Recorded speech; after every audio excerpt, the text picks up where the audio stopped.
you say something?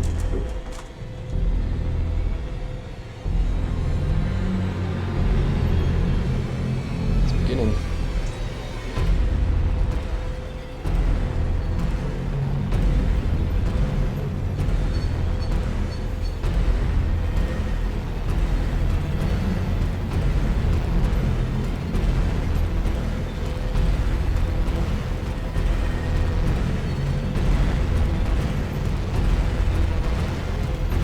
I gotta stop.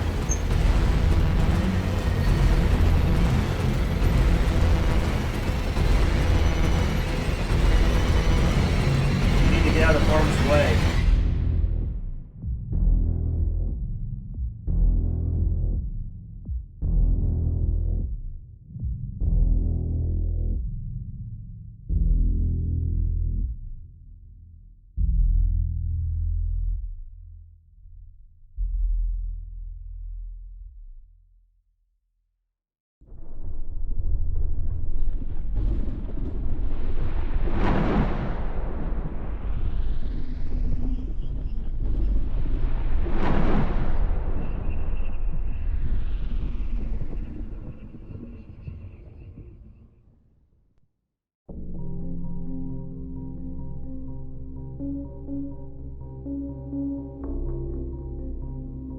In the heart of Laurel, Maryland, sits a once-abandoned theater that has been surrounded by decades of strange events and mystery, turning it into a hotbed of paranormal energy.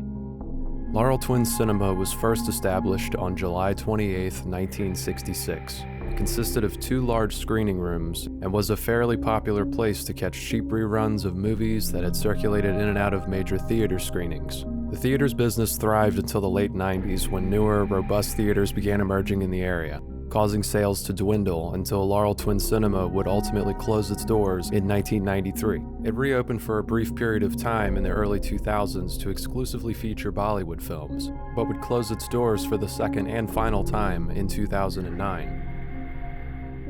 Laurel Twin Cinema sat abandoned from 2009 until 2013, when a man by the name of Richard Blankenship would lease the building for Halloween season to set up a haunted house attraction. Rich had always been an avid fan of horror and Halloween, often visiting haunted house attractions around the state of Maryland and Virginia, and had a vision for creating a memorable experience for people of all ages within the city of Laurel when a previous attraction stopped setting up their haunted house nearby, thus beginning the history of Laurel's House of Horrors. Each year, the haunt grew larger and more successful, allowing Rich and his wife Charlene to further invest in their project to create something quite unique.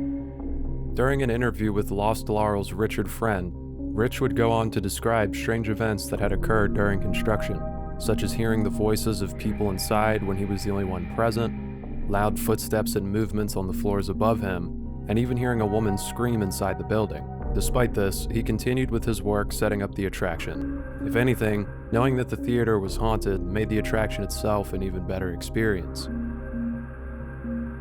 Rich unfortunately developed lung cancer from a combination of his work as a firefighter and smoking, and would pass away in December 2021. His wife Charlene Blankenship now operates the business with her business partner Chris Smith.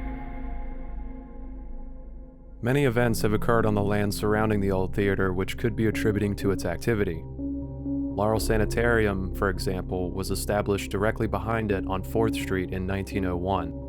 And it had its fair share of controversy surrounding the abuse and mistreatment of its patients for the entirety of its operation. The sanitarium exchanged hands on 2 separate occasions before doctors Jesse Coggins and Cornelius DeWeese would take over as the permanent supervisors until its closing in 1964. For years, their rather archaic practices for treating mental illness, alcoholism, and drug addiction were carried out on many unwilling patients, which resulted in the unnecessary loss of life for decades to come.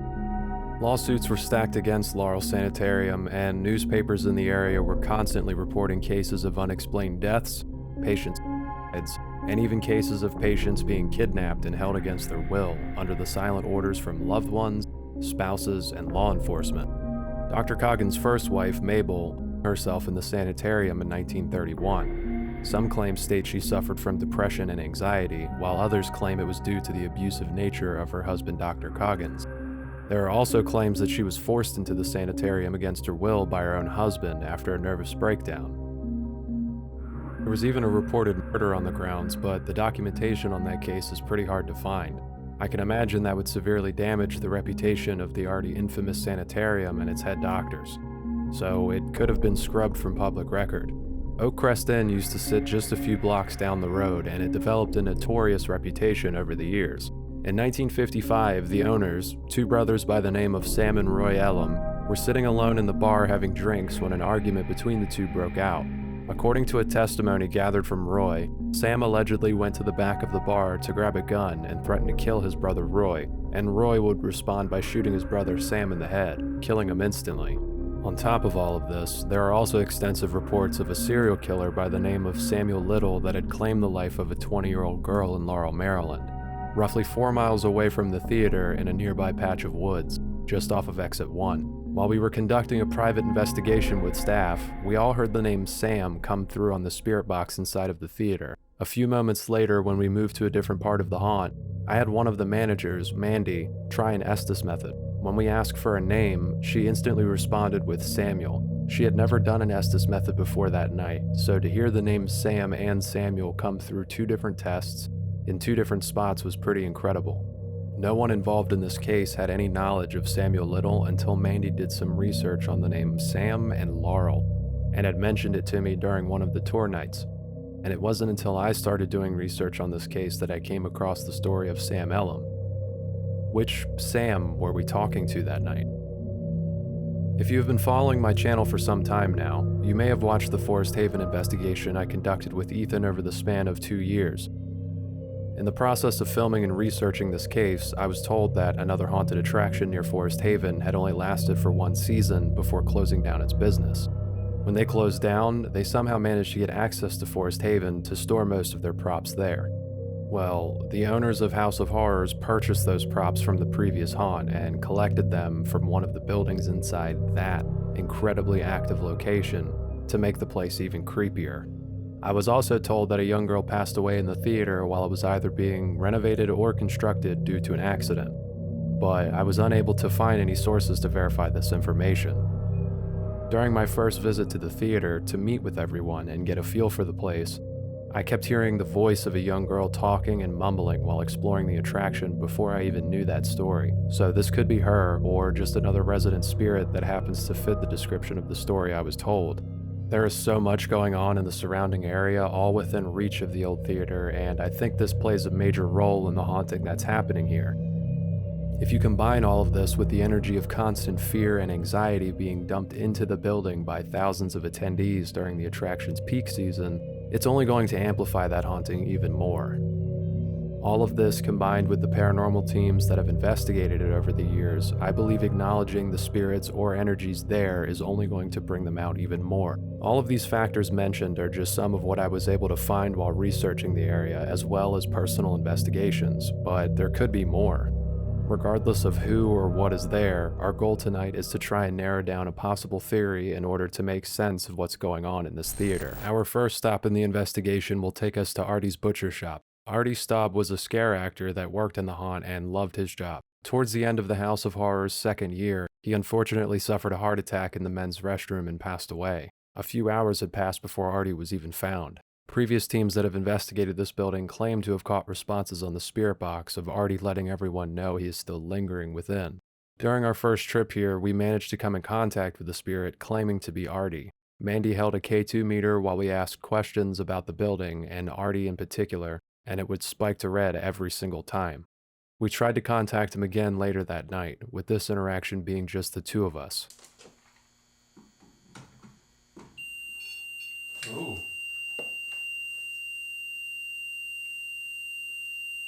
Hey there. Hello. Is that Rich? Rich, is that you? Can you touch that green light again just to confirm?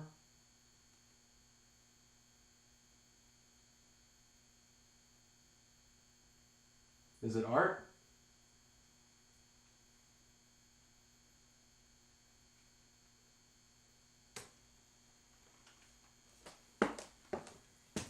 Is it somebody else? Have we not said your name yet? Can you set off one of those devices as a way of saying yes?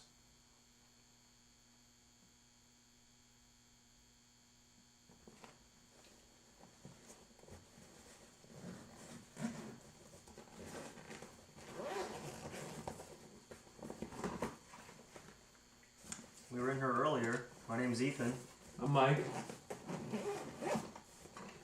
and we don't mean any harm. We're not trying to remove you or anything, or disturb your space. We just want to talk to you for a little bit. Is that okay with you? Do you want to talk to us, or are we intruding?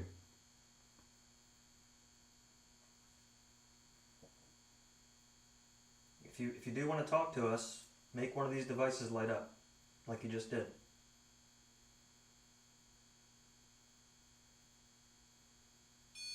Nice. Wow. Nice. Awesome.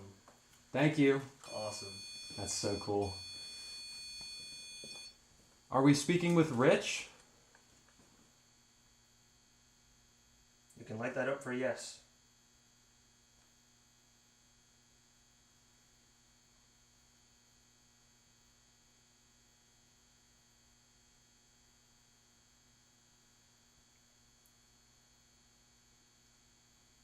Are we speaking to Samuel or Sam?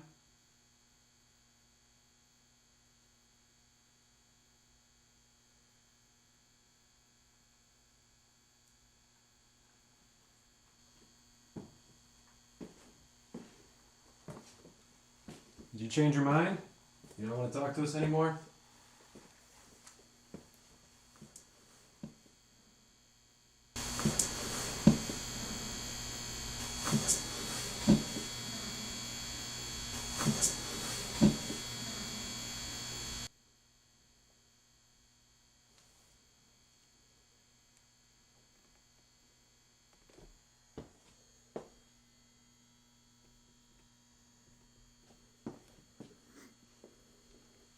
Do you want us to go to a different room?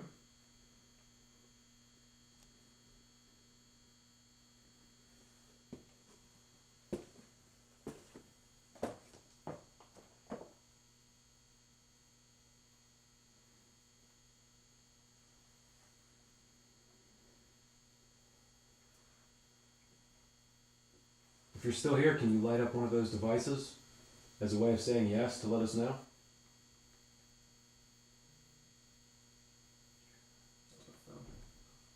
That was not your phone. That was loud. That was that way. That's a phone. That's a phone. That's like a door. Yeah.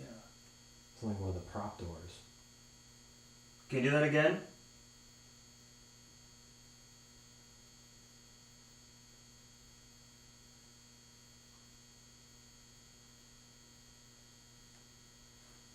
It was back that way, like towards the theater and the hospital. It was that way? Mm-hmm. I heard it come from that way, I thought. Really? Yeah, I heard it like that way to the left a little bit. It sounded like it was in that corner. Did you come in here and talk to us, wherever you are? Did you come in here and talk to us, wherever you are? Did you come in here and talk to us, wherever you are?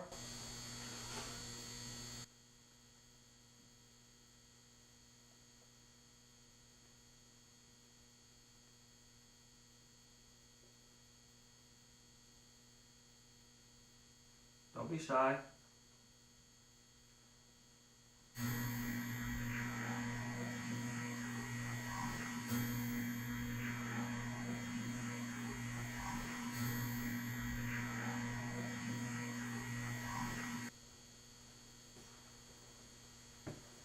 We're trying to get better acquainted with you, because we're going to be coming here pretty often over the next several weeks. We want you to get familiar with us and understand that we're not here to hurt you or take anything away from you. We'd like to hear your stories and try and figure out why you're here. There's a lot of people that find you very interesting and want to meet you.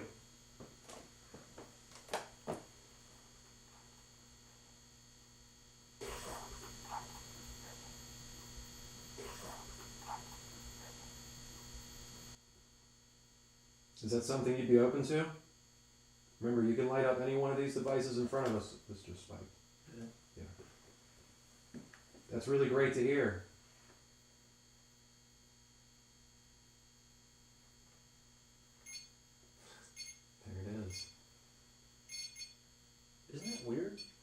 sensor and that were beeping simultaneously. Yeah.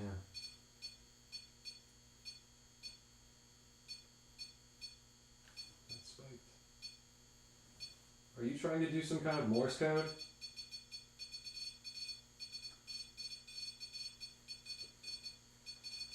Keep going, come closer.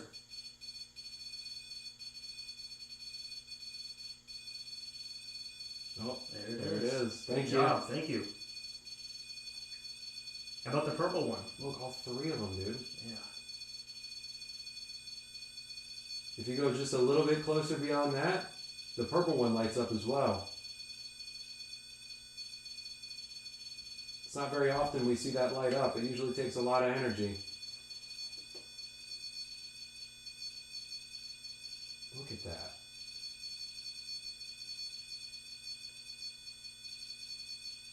You think you could make all four of them go off at the same time? That'd be pretty impressive. Dang. It's going steady. Once we finished in the butcher shop, we head over to the surgery area to see what kind of evidence we could gather. During my initial visit here, I encountered a lot of knocking and disembodied voices in this area. This is the very back of the theater and the part of the property that sits closest to the original sanitarium, so that could have something to do with the activity. You can play with this again if you want. I'm doing that this time. Maybe it was me the first time. I don't know.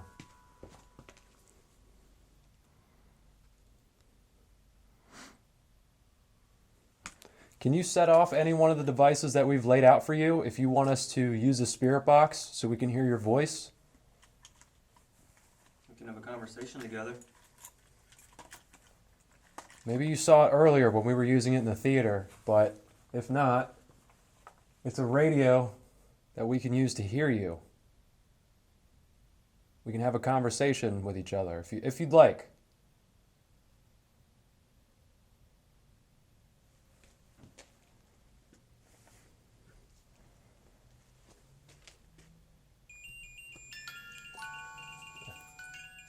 Yeah, that was me. Yeah, that was me. That's not me, though.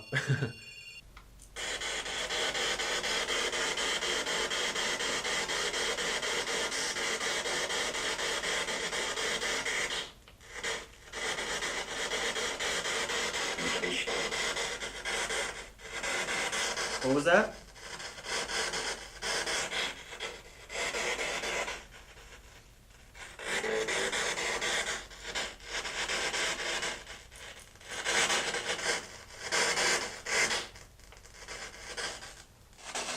Can you start by telling us your name?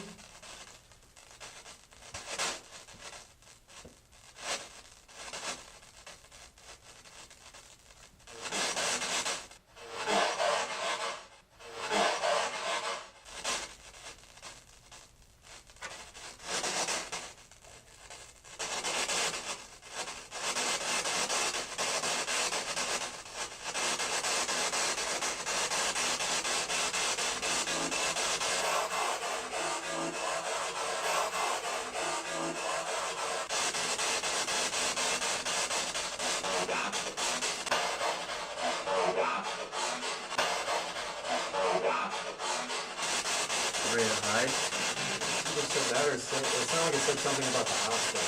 You like watching people get scared? Maybe.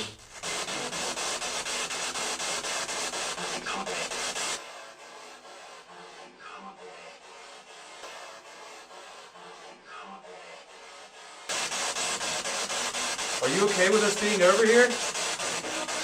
No.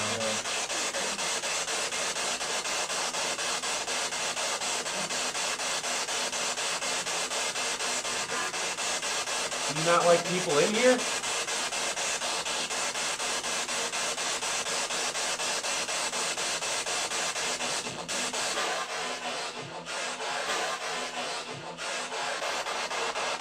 Our next stop takes us into one of the screening rooms, where much of the original theater is still left intact save a few props to add to the overall theme of the attraction. This is probably one of the most active spots in the building from my experience. Almost every time I have come through here to either tour the building or gather B-roll, I'm greeted by large shadows, disembodied voices, and constant knocking sounds. This is also where we heard the name Sam come through on the spirit box when we took the staff on a small private investigation. On one of my recent public tours, I encountered a shadow that covered almost a third of the entire screen before quickly ducking down into the bottom right corner of the room, almost as if someone were standing in front of a projector light being cast on the screen.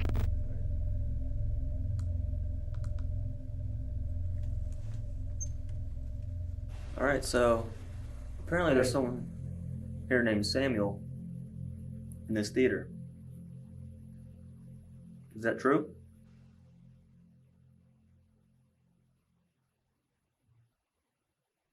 Sort of bang.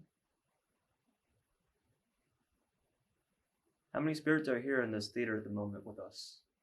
Can you give me a number?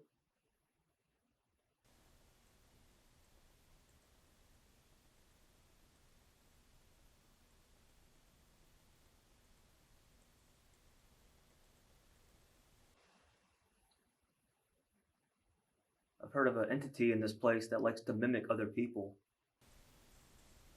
What are you? I just heard somebody like growl.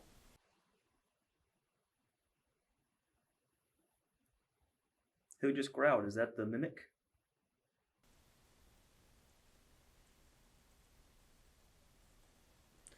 He needs to go back.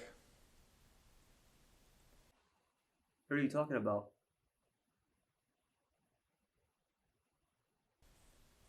The pain. Does this entity bring pain to other spirits here? Michael, get out. You're scared. Who's the little boy that's... Listen. Who's the little boy that's seen around here? Go over there and scare him. You can scare me. I don't want to. Something's like either crawling on my ankle or touching my ankle.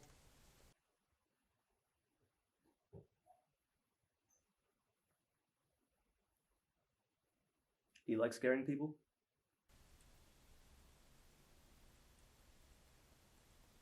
Say it again. Do you like scaring people? I can't. Why can't you?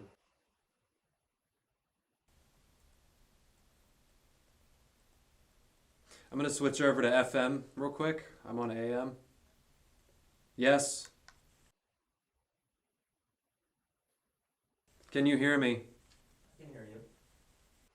Can you hear me?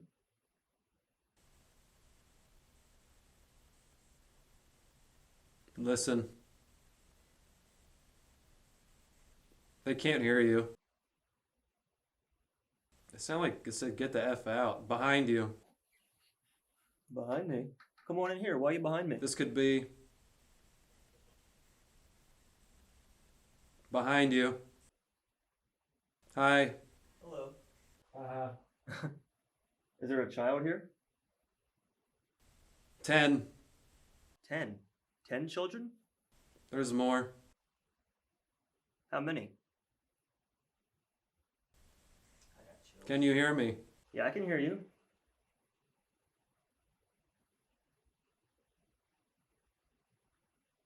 I've heard that there was a little girl that unfortunately lost her life. Piano. There was a girl who supposedly lost her life when this place was being built. I keep hearing like a woman rolling her tongue, almost like a Spanish accent. Very cool. Miracle. I just saw a shadow on that wall. Ooh. Get him out. Who did I just see?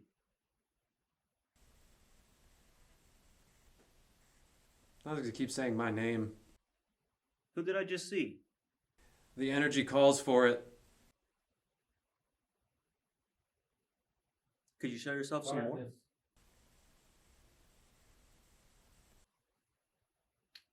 Who's the little boy? Is he a dark spirit? Easy. Aggressive. Lost. Aggressive, lost spirit. Turn around. Look back here. I'm coming up. On 3. We're going to be spending a lot of time here this month. Is that okay with you? I knew he was a something. We're going to bring a lot of people here to talk to you. A lot of people want to meet you. Is that My okay? ankle and my leg is burning right now, dude. Are you touching Mike?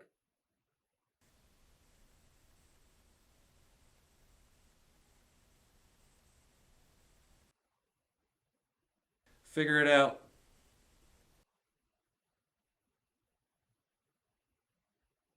700. 700 what? You'll find more. Are you talking about spirits? In the shadows, whispering. In the shadow over there is where I keep seeing stuff moving around. Who do I keep seeing over there? Why are you hiding? He's already...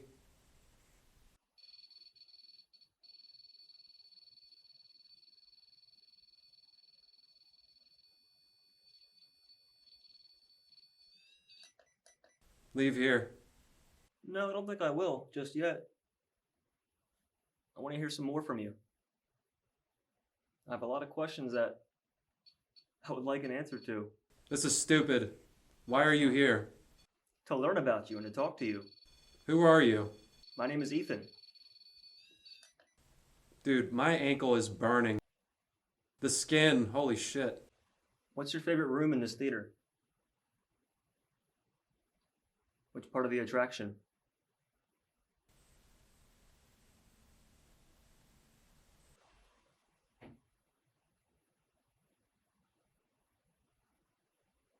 See if he's... something. Hold on. I'm gonna keep going. I'm just checking to make sure there's not a bug on me. You've been warned. Okay, there's no bug. Possibly. Right here. Alright, no bug. I'm good. Did I just hear somebody laugh? Stuff is under the stairs. Red. I don't know if that was his seat, but I swear to God, I just heard like a little girl giggle. Did I just hear the little girl? Michael. This is going off. Talk to me through the spirit box through Michael. Did I just hear the little girl? It sounded like I said Michael Myers.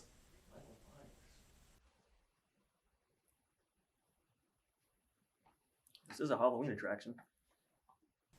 Serious. Who's the little girl? Please stop. It's cold in here.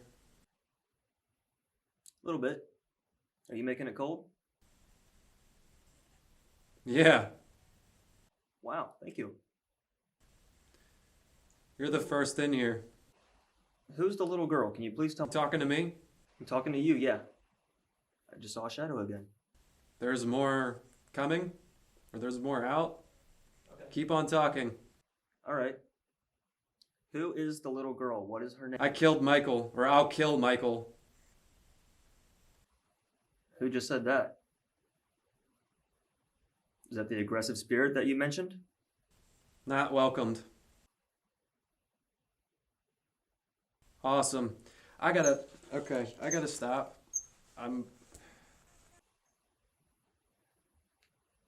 Yeah, No, I'm not actually. I need to go outside for a minute. I feel very, very shaky all of a sudden. I'm having a hard time breathing. I feel like I'm having a panic attack right now. Yeah, I gotta go outside for a minute, dude. Holy I have never felt physically ill like this while doing an Estes method. It's one of my favorite things to do while investigating, so I'm always eager to put the headphones on. But so much hit me at once, so hard, and I thought I was gonna vomit. I began shaking like crazy, I was lightheaded, and I had a hard time focusing my vision. My knees and ankles were on fire. Out of all the Estes methods I have ever done, this has never happened. Maybe 1 or 2 mild symptoms like dizziness and fatigue, but with this one, I thought I was going to puke and pass out. It scared me pretty bad, and I didn't feel comfortable continuing with the second one that we had planned. The dining room and kitchen area is one of the more bizarre spots within the haunt. This cabinet in particular has some mysterious energy surrounding it that I can't seem to figure out. Mandy is incredibly drawn to it for whatever reason, oftentimes opening it when everyone else in the haunt insists it stays closed. I wandered the haunt alone one time on my second visit to gather some information and shoot B-roll. When I approached this cabinet, it was shut, so I decided to open it. When I did that, this very odd smell permeated from within, and I began to hear what sounded like a vibration noise come from inside it. I mentioned this to the staff after my walkthrough, and none of them had experienced that with the cabinet. It hasn't done that since I opened it by myself the first time. Based on evidence I have gathered here when doing brief walkthroughs, I believe this area is a portal, just judging by the K2 readings and responses I have gotten in the past. I don't know if it's always been in this area of the attraction, or if it's somehow attached to the cabinet itself. Maybe the portal was already here, and the cabinet placement was just a coincidence. The energy coming from this portal could be drawing Mandy in for whatever reason, and the cabinet is just a distraction to what is actually happening. I won't know for certain until I have spent more time here. What can you tell me about this cabinet over here? Is this a portal? Is this a gateway? Are you able to travel in and out of the building through this? I swear I heard portal.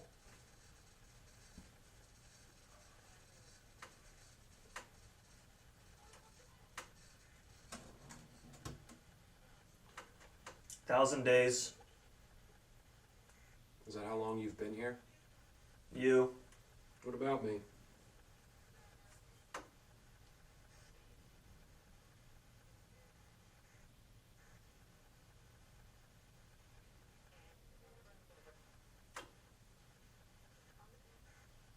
Samuel, I'm in your...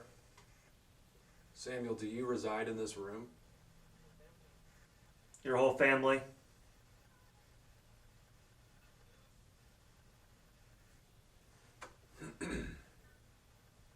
Can I speak to Samuel, please?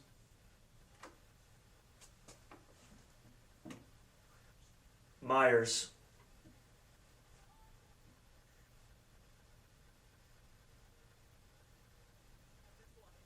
In this life.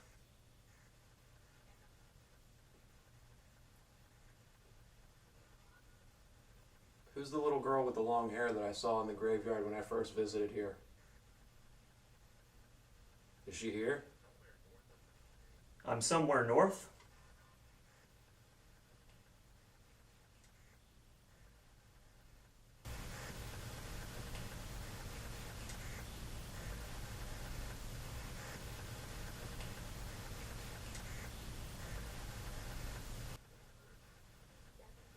Seven.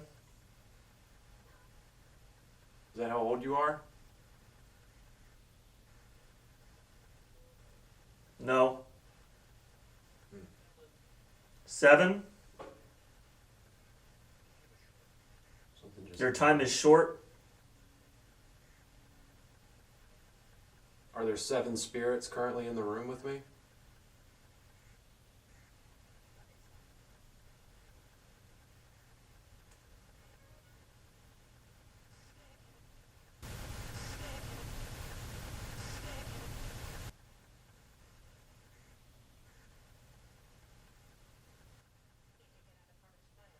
You need to get out of harm's way.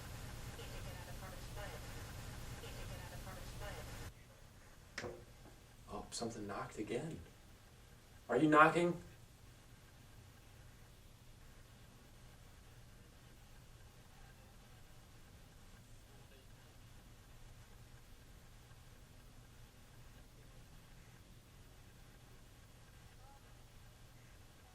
Something just moaned in the graveyard. The shadow I've got.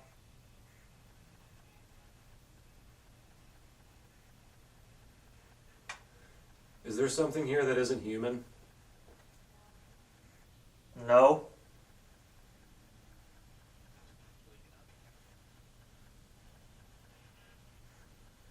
Is it just an angry person?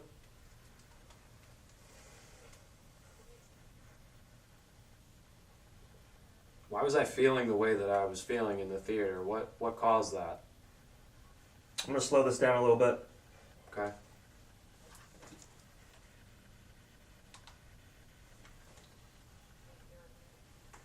The paranoia. Well, yeah, I'm gonna be a little paranoid. There isn't usually human spirits that I've encountered that make me feel that way. So I'm just trying to figure out why you would make me feel that. I've never felt that before. You said you were gonna kill me. Is that Art just trying to scare me?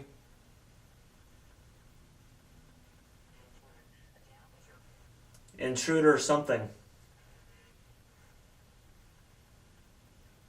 What can you tell me about this cabinet?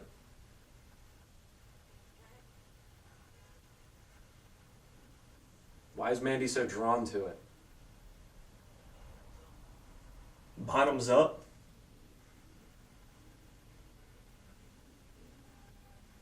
Hello? I warned you. Lose life. Afraid. Ethan? Oh, Jesus.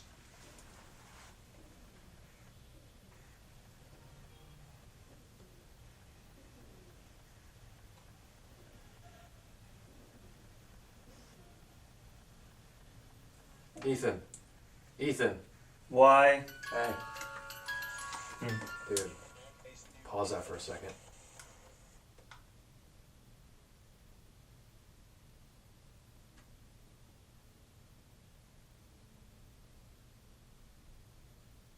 Back and forth very gently.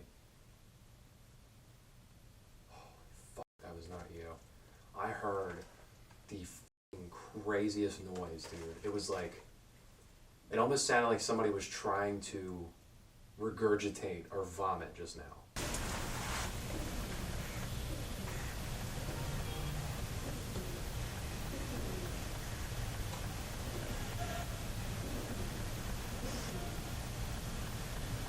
This is definitely some of the most bizarre audio that I've captured in a long time. It would be one thing if this were an EVP found during review, but I heard this sound in real time, and the moment that I acknowledged it and pulled Ethan out of his Estes method, it stopped. After extensive review of the audio, it sounds like someone is either crying or struggling.